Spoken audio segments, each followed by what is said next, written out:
అవి ఇప్పుడు జూబ్లీస్ by elections వచ్చినాయి కదా, ఆమెకే ఇస్తాం. ఎవరికి మాగంటి సునీతకే చేస్తారా ఓటు? ఆమెకే ఇయ్యాలి. కాదు మరి ఆమె మందిరాల్లో తిరిగినామే కాదు, ఎప్పుడు బయటకు వచ్చినామే కాదు, ఇప్పుడు అవును భర్త లేడు కాబట్టి వస్తుంది, తప్పేముంది. భర్త ఉన్నప్పుడు ఆయన తిరిగి చేసిండు కానీ ఇప్పుడు ఆమెకి ఏం తెలుసు, ఆమె గెలిచినా ఏం చేస్తుంది అని అంటున్నారు. మరి చేస్తారు, శాతనైనా కడిగి చేస్తుంది. ఆమె ఏం చేస్తుంది అంటే ఏదో గాని చేస్తుంటే తెలుస్తుంది బిడ్డ. ఆమె ఏం చెయ్యది, నటనే చేస్తుంది, ఏడుస్తుంది.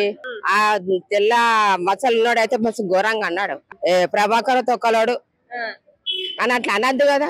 ఇప్పుడు ఆయన చచ్చిపోతే ఆయన పెళ్ళ ఏడవదా, వాళ్ళు నడవటోళ్ళు ఎవరు లేక గాని అట్లా అనద్దు, చాలా తప్పు మాట.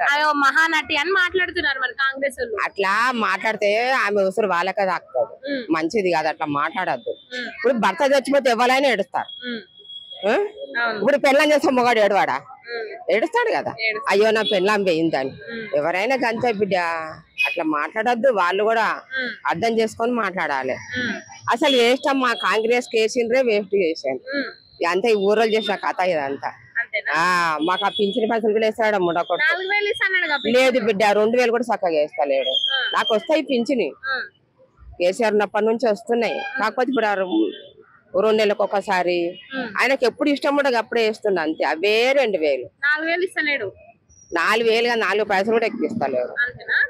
మళ్ళీ అట్లనే ఇప్పుడు ఈమె సునీత మీద, సునీత బిడ్డల మీద వాళ్ళు ప్రచారంలో తిరుగుతున్నారు కదా, వాళ్ళ మీద కూడా కేసులు పెడుతున్నారు కాంగ్రెస్ వాళ్ళు. కొంతమంది కేసులు పెట్టిండ్రు, వీళ్ళు మనుషులను కావాలని మారుస్తున్నారు, మాయేస్తున్నారు అనుకుంటున్నారు. ఇగో ఒక మాట చెప్పాలి నా బిడ్డ, పేనుకు పెత్తానం వేసి ఏం చేస్తుందో తల మొత్తం ఒక కొరుకుతూనే ఉంటది. ప్రజలంతా ఆయనకు పెత్తానం ఇచ్చిండ్రు కాబట్టి వాటికి కొరుగుతుండు మెల్లమెల్లగా. జనాలకు అర్థమైతలేదు ఏం గట్లా. ఆ కేసు అయితే మంచిగా చేసిండు అమ్మ. మాగంటి గోపినాథ్ కూడా బాగానే మాట్లాడుతుండే, ఆయన కూడా బాగానే చేసిండే, లేదు తప్ప అన్నట్టు. ఇప్పుడు జూబ్లీ హిల్స్ లో ఎన్నికలు అవుతున్నాయి కదమ్మా, ఒకవేళ మొత్తం అంతట్లో కూడా మళ్ళీ ఒకవేళ ఎన్నికలు ఖచ్చితంగా వస్తే అప్పుడు మళ్ళీ రేవంత్ ని గెలిపిస్తారా లేకుంటే? గెలిపి రేవంత్ రాడు అజ్జల్మల రాడు, అయిపోయింది అనిపైన. ఇప్పుడు కాంగ్రెస్ వేస్ట్ అమ్మా, మొదటి నుంచి కూడా వేస్ట్. జనాలకు అందరు తెలుసు కాంగ్రెస్ వస్తే అంత నాశనం పదారు వాళ్ళు అని తెలిసి కూడా ఊర్లో కొంటే వాళ్ళు వేసారు. వాళ్ళు పైసలు ఇచ్చి చేపించుకున్నారు, పైసలు వేసాక వీళ్ళు వేసారు అంతే. లంచానికి మంచం అన్నట్టు. మళ్ళీ ఇందిరమ్మ ఇండ్లు ఇస్తా అన్నాడు, తర్వాత మాకైతే రాలే బిడ్డ, మేము రాపించినాం కానీ రాలే. ఇగో వీళ్ళందరూ రాపించి. మేము 40 సంవత్సరాల నుండి మా ఏజ్ అయిపోతుంది, 40 సంవత్సరాల నుండి ఏ ఏరియాలోనే ఉన్నాము. ఎవరు వచ్చినా మాకు ఇల్లు ఇవ్వలేదు, రేషన్ కార్డు ఇవ్వలేదు, ఇల్లు ఇవ్వలేదు. 40 సంవత్సరాలు అయింది మేము ఈ ఏరియాలోనే ఉన్నాము. ఇల్లు కడుగు ఇంకా అందులో ఉన్నాడు చూడు, ఇందులో ఈ ఫోటోలో వాళ్ళ ఇంట్లోనే ఉన్నాను. ఇప్పుడు ఈ లీడర్ ఇంట్లోనే ఉన్నాం మేము ఇప్పుడు. కానీ ఎవరు ఇల్లు ఇవ్వలేదు ఇప్పుడు దాకా, రేషన్ కార్డు ఇవ్వలేదు. మాకు పట్టించుకున్న లేరు. ఎవరు పట్టించుకుంటారు? మీలాంటి పట్టించుకోకపోతే మేము ఏమైపోవాలా? ఏమవ్వాలి చెప్పు? మీరు దేనికి ప్రజాసేవ దేనికి చేస్తున్నారు? మా మంచి కోరే కదా, మరి మాకే మంచి జరగకపోతే మేము ఎవరు నమ్మాలా చెప్పండి. మరి బీఆర్ఎస్ ఉన్నప్పుడు మంచిగా చేస్తున్నారా మళ్ళీ మీకు? ఎవరు చెప్తున్నా కదా, ఎవరు వచ్చినా మాకు ఎవరు మంచిగా చేయలేదు. అంటే మీ ఇండ్ల కాడికి వచ్చి మీ గురించి ఏం తెలుసుకోవాలంటే ఓట్లప్పుడు వస్తారు కదా, ఇంటింటి తిరుగుతారు, దండాలు పెడతారు, కానీ మాకు మాత్రం న్యాయం చేయలేదు. ఎన్నికల వరకే అంతే మరి, అంతే మరి. మరి ఇప్పుడు దాకా మాకు ఇల్లు లేదు, వాకలు లేదు, మాకు ఏజ్ అయిపోతుంది కదా. కాలు మొత్తం అప్పుడు వాళ్ళ అవసరం కదా. ఇక్కడ పాములు వస్తుంది, ఇక్కడ ఒక లైట్ పెట్టుకుంటే ఎవరు పెట్టిస్తారు తెలుసా? మా బస్ లీడర్లు అసంటోళ్ళే, వాళ్ళేం సొక్కం కాదు కానీ ఓటు వెయ్యండి రమ్మా అని వస్తారు. మరి వాళ్ళు ఉన్నమాట చెప్తున్నా బిడ్డ, ఉన్నమాట చెప్తున్నా. వాళ్ళు కూడా అంతే, ఎప్పుడన్నా వస్తే అయ్యా అన్న గిర లైట్ పెట్టి, సరే అమ్మా సరే సరే అంతే. కాలు కూడా మొక్కుతారు అవసరంకు. రానా కాలు మొక్కట కూడా మొక్కుతారు. ఇప్పుడు వాళ్ళ అవసరం కదా మొక్కుతారు బిడ్డ. అవసర బంధువులు వాళ్ళ చేతులు అంతా. మరి ఇప్పుడు మాగంటి సునీత ఏమన్నా వస్తుందా మీ దగ్గరకు వచ్చి మాట్లాడడం కానీ ఏమైనా చేస్తుందా?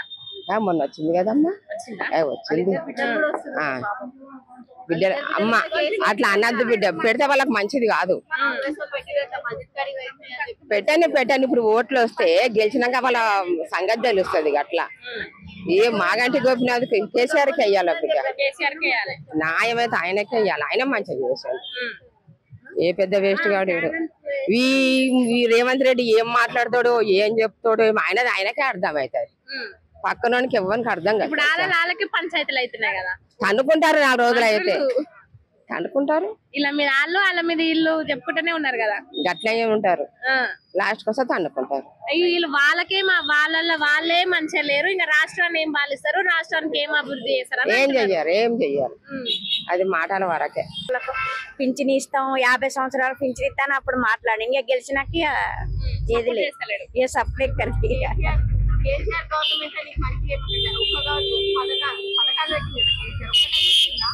ఏది రాలే మాకైతే. ఇప్పుడు రేవంత్ రెడ్డి ఇందిరమ్మ ఇండ్లు ఇస్తున్నామని చెప్పిండు కదా, ఇందిరమ్మ ఇండ్లు రాలే, మాకు ఇల్లు ఏది రాలేదు. 6 గ్యారంటీలు అని చెప్పిండు, 420 హామీలు అని చెప్పిండు. మళ్ళీ అందులో ఏవి మీ ఇంటి వరకు రాలేదా? ఏది రాలేదు, మా ఇంటి వరకే రాలే. ఇంకా మొన్న ఎవరికి మొన్న ఎవరికి అంటే ఈ ఎలక్షన్స్ అప్పుడు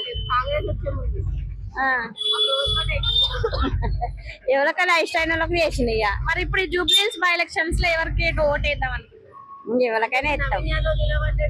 ఇక్కడ మాకంటే సునీత మరి వాళ్ళిద్దరు ఇట్లా ఎవరు మంచిగా చేస్తారని అనుకుంటున్నావు? ఎవరన్నా చేసే అవకాశం ఉందా? ఏం చేస్తారు? ఎవరు చేసినాక అంతే ఉన్నదమ్మా, మాకైతే అంతే అనిపిస్తాను. నవీన్ యాదవ్ ఉన్నాడు, ఆయన మీరు ఎప్పటి నుంచో చూస్తున్నారు, ఆయన మంచిగా మన తెలియదు నాకు ఎవరి గురించి. మీ ఇంటి వరకు రాలేదా ఎవరు? ఇవాళ వచ్చిర్రు, మరి నవీన్ యాదవ్ వచ్చిందా?